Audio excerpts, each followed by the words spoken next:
Hey everybody, Kelly Ham, the Dancing Broker. So compounding interest won't wait. You've probably had that friend, financial advisor, or maybe even your mom telling you, just start investing a little every month, it'll add up. You brush it off thinking, yeah, I'll get to it one day. But then they mention it again and again and again. And before long, it feels like they're showing up at your door with a calculator and a pie chart.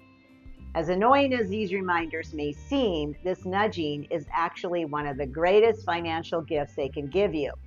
Because here's the deal, the magic of compounding interest needs time to work, and every I'll do it later is money off the table.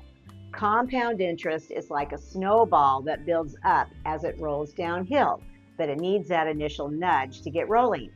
Let's face it, no one wants to set up an investment on a Friday night or sacrifice a coffee run to add a few bucks to an IRA.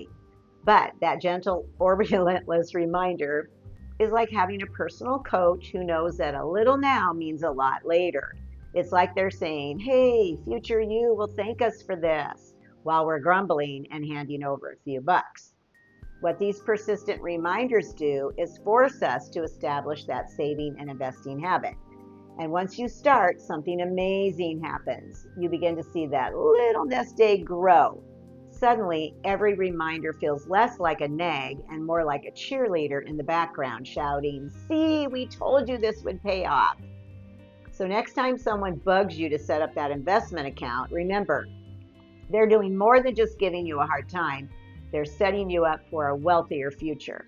And as your savings and compound interest grow, you'll probably find yourself saying, why didn't I start sooner? And that, my friend, is exactly the point. Thanks for letting me give you that nudge.